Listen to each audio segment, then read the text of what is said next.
sobre la parte práctica de cómo se tramitan las querellas en el DACO y vamos a concentrarnos en el asunto de los vehículos de motor, que es un asunto que es tan común en nuestro país, ya que hay tantas materias que pueden ser, ¿verdad?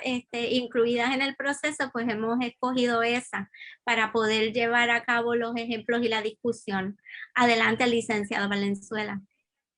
Gracias, buenas noches y agradecido por estar aquí, tener el honor de poder participar en la comisión. Agradezco tanto a la profesora Migdalia Fraticelli como al secretario del DACO, honorable Adán Rivera Rodríguez, y a Marisol López y igualmente a la moderadora Lisandra Rodríguez por estar aquí presentes en el día de hoy, ya que hay una necesidad imperante de la sociedad en conocer la actualidad de lo que está haciendo el DACO, porque Puerto Rico ha pasado por unas transformaciones históricas y ambientales, y yo creo que de todas las materias del mundo, Puerto Rico ha tenido que sufrir esto también, y ha llevado a que las personas se pregunten la funcionalidad del DACO. Así que el propósito de mi intervención básicamente sería resumir primero si hubo o no algún cambio con lo que conlleva los vehículos de motor con el nuevo Código Civil,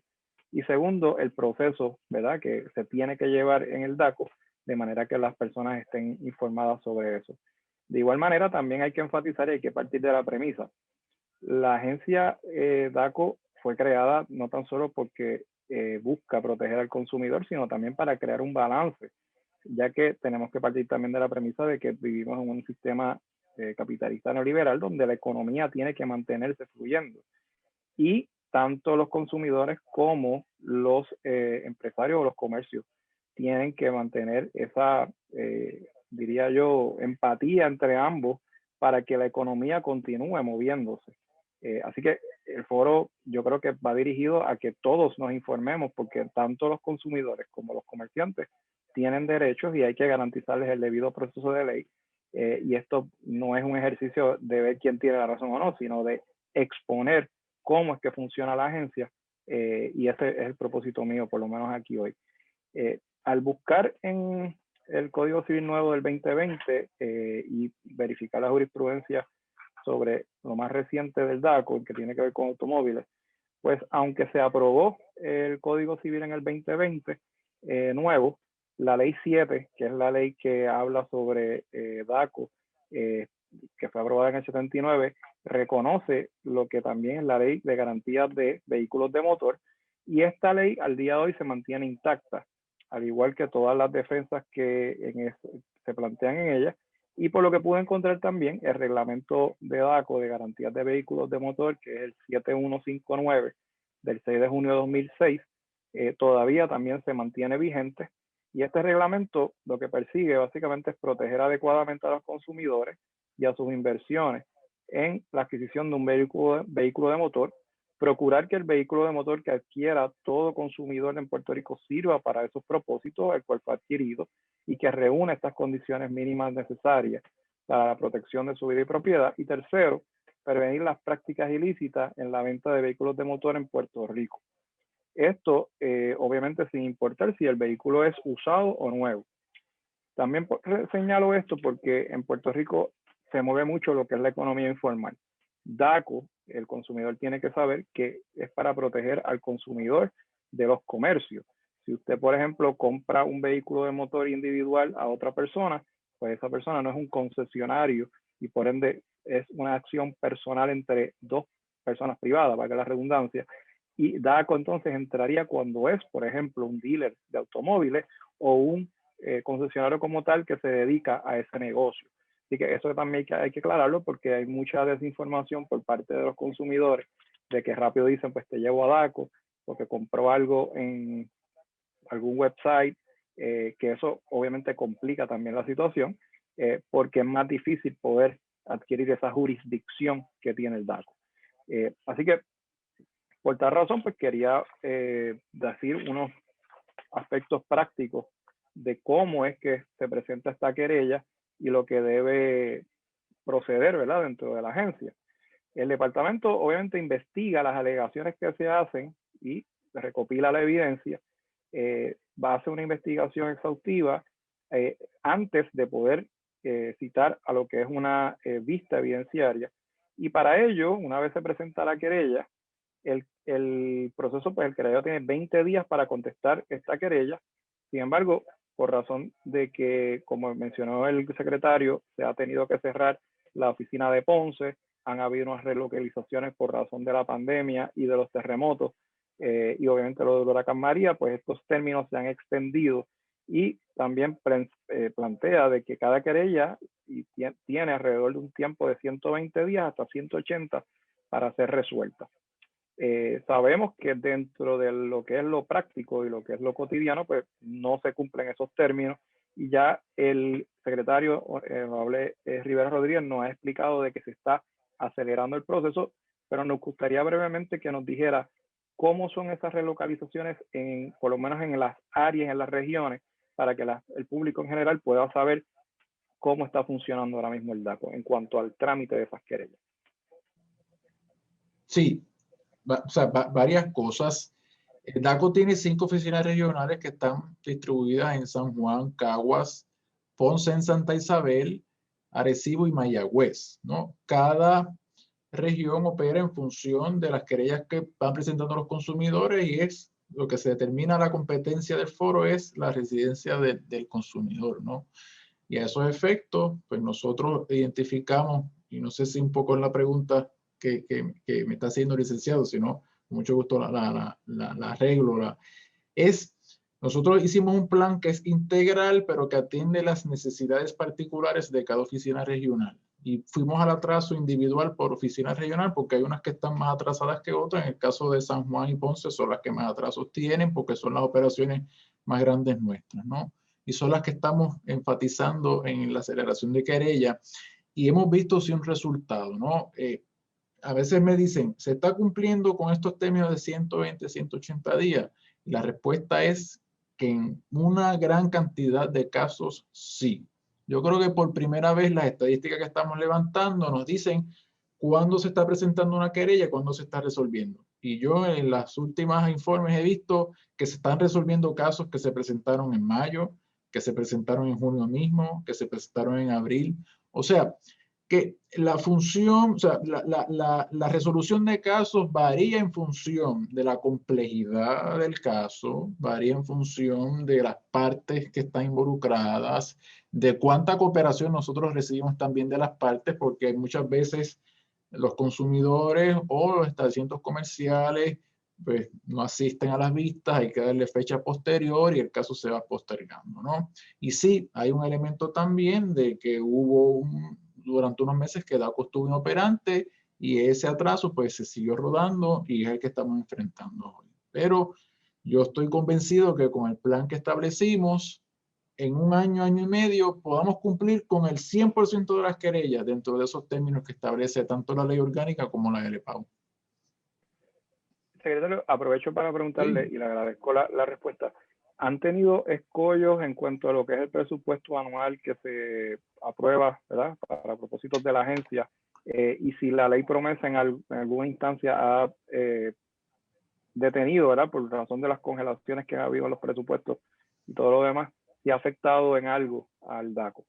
Sí, varias cosas. Nosotros sometimos ante la Junta de Control Fiscal un presupuesto que aumentaba el presupuesto en 1.6 millones de dólares, particularmente para suplir unas necesidades que tenemos en el laboratorio de pesas y medidas, que no tenemos inspectores suficientes para atender la población de comercio, que ronda alrededor de 75 instrumentos de pesar y medir en Puerto Rico, para el cual nosotros tenemos solamente 2 inspectores. De acuerdo a cálculos preliminares que nosotros habíamos hecho, nosotros necesitamos con una cantidad de 12 a 15 inspectores adicionales para cubrir esa operación en su totalidad.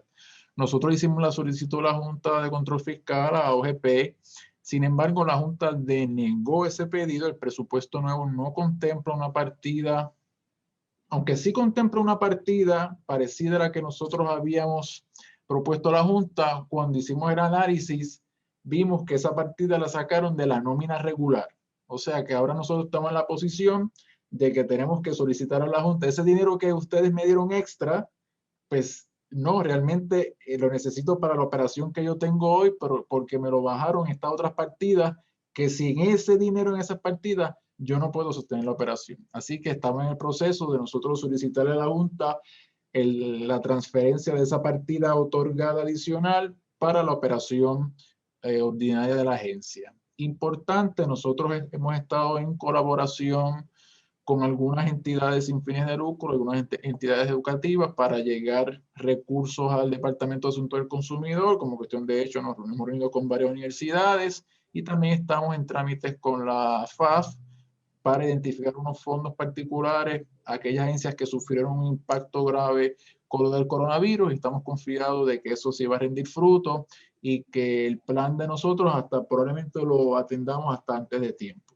Pero sí, estamos buscando todas las alternativas, porque de hecho yo le digo al equipo de trabajo, para mí la prioridad número 1 es que las querellas se vean dentro del término en ley, porque a diferencia de otros foros adjudicativos, me parece que la expectativa de los consumidores es que DACO sí resuelva rápido dentro de un término establecido y que tengan el remedio que están solicitando en un tiempo razonable. Yo creo que si logramos eso en DACO, vamos a ganar mucho y DACO se va a volver a posicionar como lo que comenté al principio, que es la agencia líder en materia de estos derechos de los consumidores.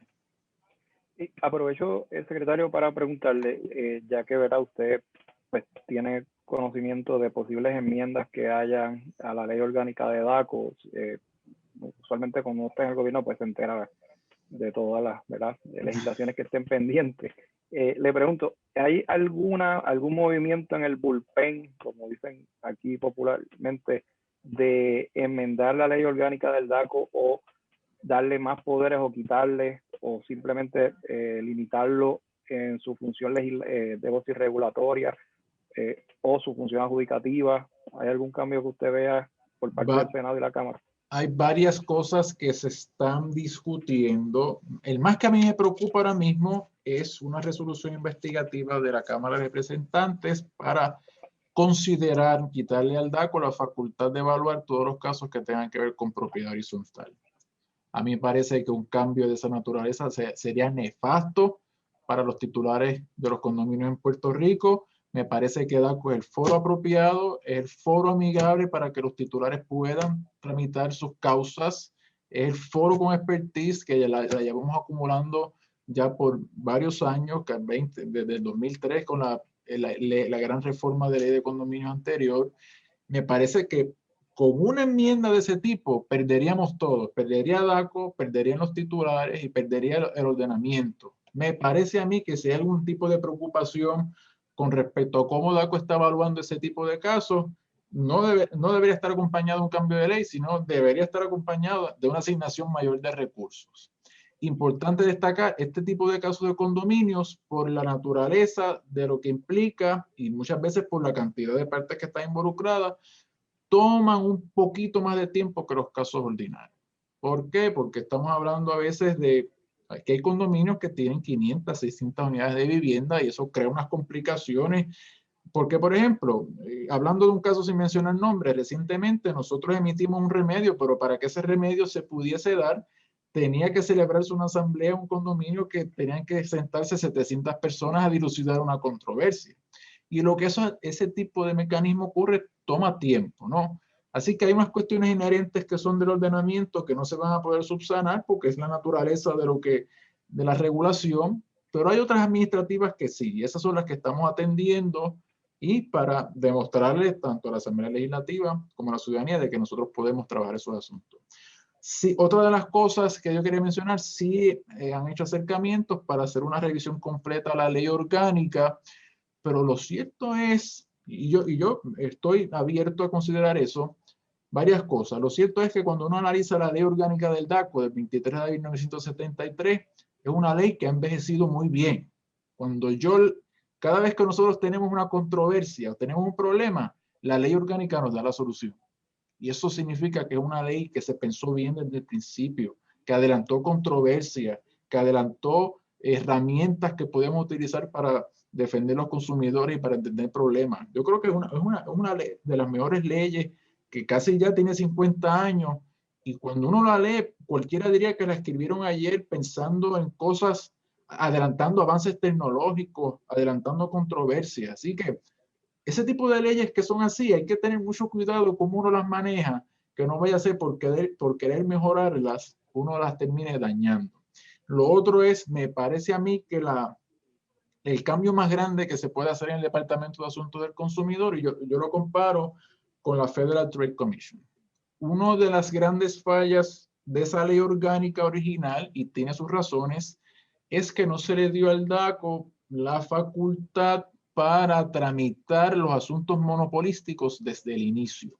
Y esa facultad se quedó en manos del Departamento de Justicia. Eso tiene unas implicaciones, ¿verdad? Porque hay diferentes teorías de cómo manejan los asuntos antimonopolísticos. Si es desde el punto de vista del consumidor, si es desde el punto de vista de unas teorías económicas, y depende a quién se le asigne esa función, los casos se van a adjudicar de esa manera. Entonces, aquí ese asunto de monopolios, al bifurcarse entre DACO y Hacienda, probablemente ha provocado que este tipo de controversia no se atienda con la premura que debe atenderse. Nosotros le propusimos al Senado en el mes de febrero que creáramos el negocio de competencia y se lo adjudicáramos al Departamento de Asuntos del Consumidor, y bajo ese negocio de competencia nosotros poder investigar los asuntos monopolísticos en Puerto Rico y poder tramitarlos dentro de la misma agencia como hace la Federal Trade Commission, sin necesidad de que el Departamento de Justicia investigue y nos remita la querella. Y así se pudiese adelantar, no solamente en tiempo, muchas de las controversias que tienen que ver con prácticas monopolísticas, sino también en enfoque, que sea un enfoque de protector al consumidor, un enfoque que proteja a la parte más débil y un enfoque un poco más desde el punto de vista administrativo y no un enfoque punitivo como probablemente lo haga el Departamento de Justicia. Así que ese es, a grosso modo, algunos de los cambios. Hay muchos más y podemos seguir hablando, pero creo que esos son suficientes. Ha sido excelente noticia lo que nos ha dicho, primero porque teníamos esa preocupación al principio, y segundo porque pues, al haber trabajado en el Departamento de Justicia, pues sé que lo que tiene que ver con monopolio, pues básicamente nadie tiene conocimiento de cómo se opera esa oficina.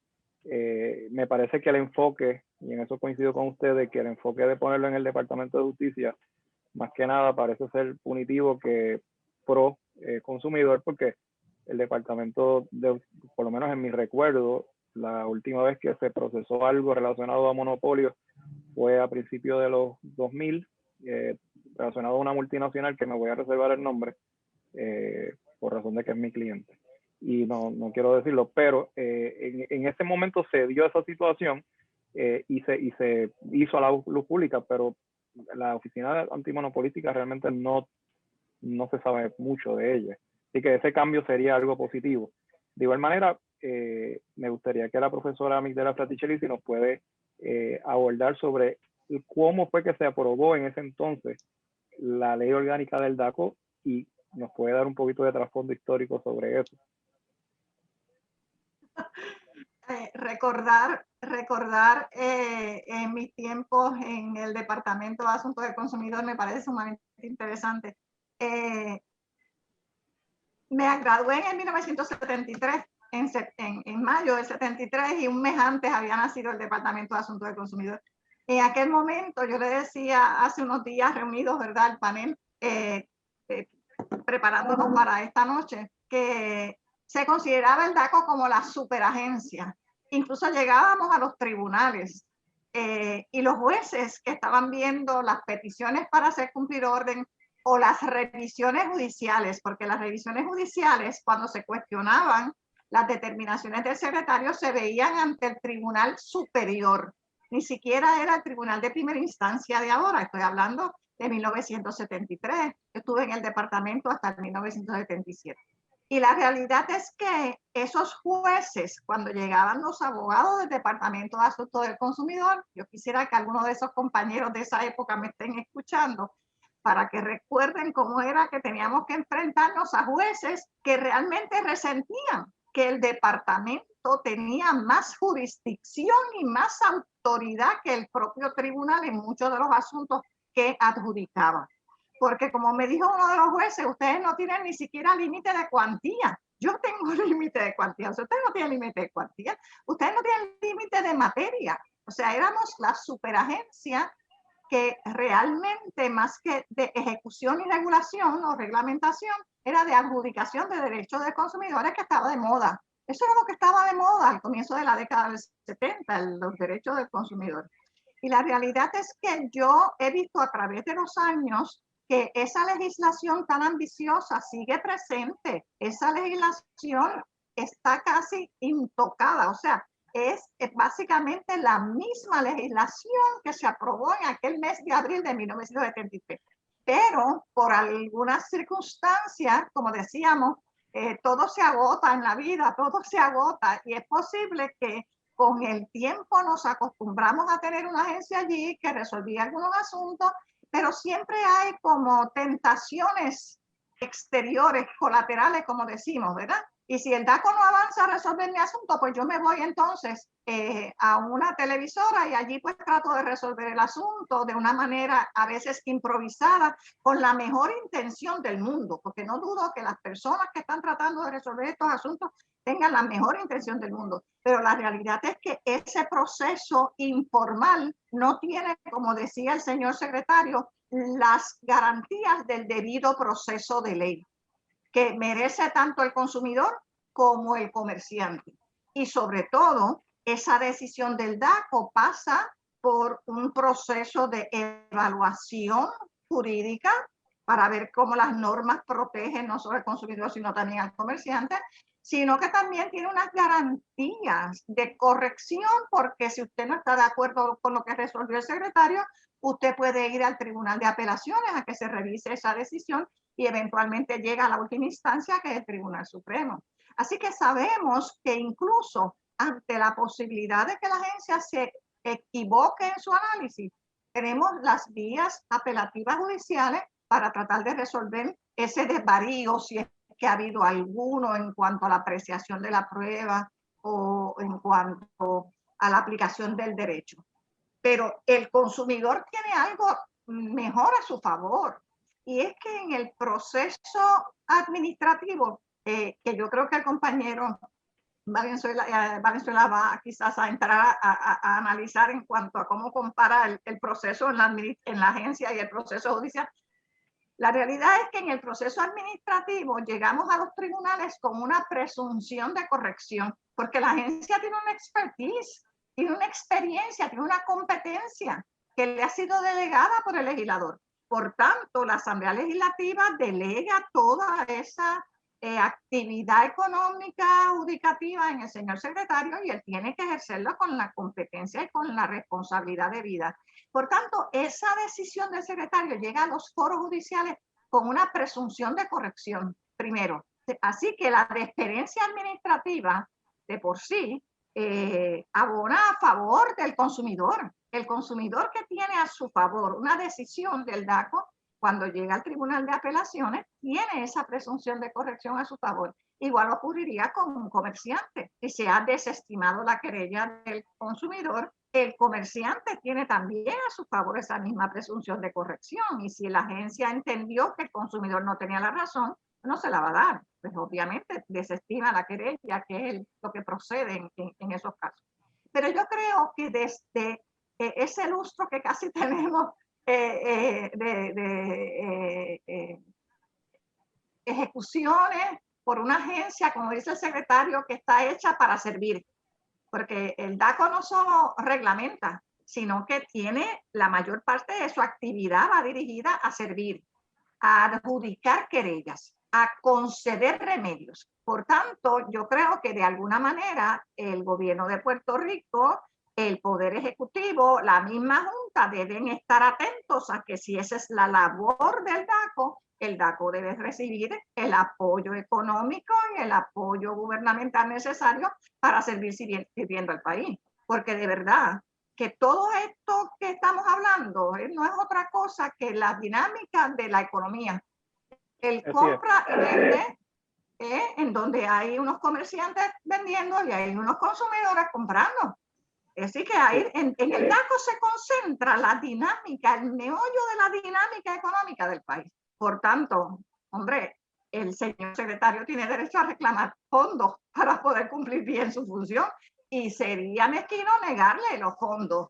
Yo no puedo creer, porque de lo que yo conozco del comienzo de esa agencia, donde había recursos suficientes, bueno, suficiente como para que empezamos a cumplir bien como el pueblo esperaba, que hoy no haya más que 2 inspectores en pesas y medidas. O sea, yo no puedo creer, como me dice el señor secretario, que él no tiene recursos para trabajar con ese renglón tan importante, ¿verdad?, en la encomienda del departamento. Pero nada, como decíamos, todo se agota, pero todo también es susceptible de renovación con nuevos bríos. Yo creo que el nuevo secretario tiene ese compromiso y me parece que de alguna manera podemos tener un departamento de asuntos del consumidor renovado. Y el Código Civil le puede ayudar muchísimo, ¿verdad? Porque en el Código hemos revisado muchas de esas normas jurisprudenciales y las hemos integrado a su cuerpo. Y al mismo tiempo, pues hemos tratado de mantener vivas las leyes especiales, porque eso es importante. No en todas hay la disposición que dice que el código será supletorio, por ejemplo, en el caso de los arrendamientos financieros. En el caso de los arrendamientos financieros se dice claramente, estas disposiciones del Código Civil van a ser supletorias, la ley especial sigue siendo la de arrendamiento financiero. Pero eso no se dijo, como dijo el señor secretario, en todos los contratos, que la agencia ya revisa mediante reglamentación o legislación especial.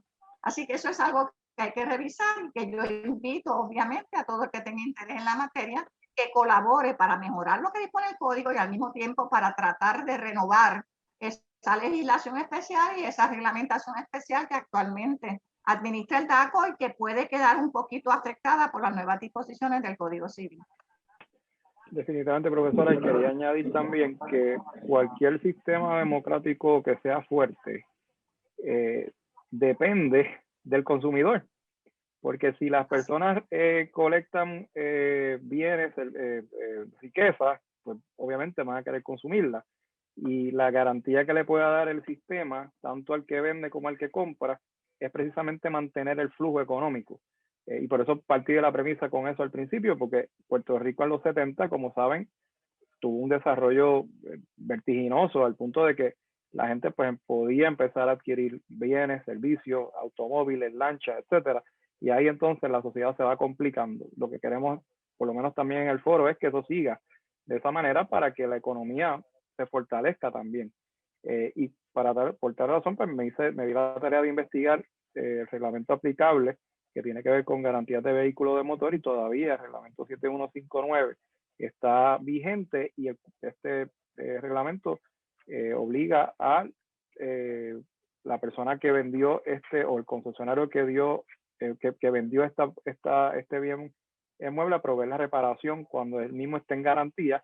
Y en Puerto Rico las garantías obviamente son exigibles, es decir, tiene que haber una garantía por parte del vendedor en este caso. Así que en eso pues también busqué un listado que encontré de distintos asuntos que pueden tener los consumidores que hagan falta para que puedan tramitar bien sus querellas, y entre estas está, por ejemplo, el siempre guardar el nombre, dirección postal, dirección física y teléfono del concesionario, guardar el contrato de compraventa digitalizado preferiblemente, el contrato de financiamiento en el caso de que aplique, los recibos de pago, mantenerlos también, copia de su licencia provisional del vehículo de motor, copia de la licencia de conducir del comprador y o el querellante, y cualquier otra evidencia como documentos o material que tenga para sustentar su querella. Preferiblemente contrate un abogado, pero en caso de que no pueda tener uno, pues sepa que también puede orientarse e ir por derecho propio, que esa es la ventaja que tiene el Departamento de Asuntos del Consumidor, que permite que los ciudadanos puedan estar ahí sin representación legal.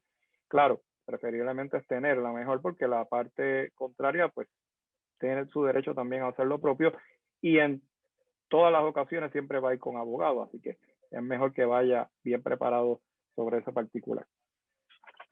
Quería también añadir que hay concesionarios que por algunas razones han cerrado o se han mudado o se han radicado quiebras, y obviamente eso también complica el asunto.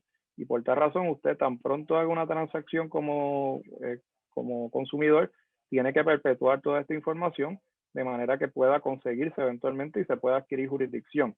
Hay otras instancias donde la jurisdicción del DACO pues no aplica, porque si, por ejemplo, el concesionario radica una quiebra, pues eso es otro tema que pues, se complica un poco más.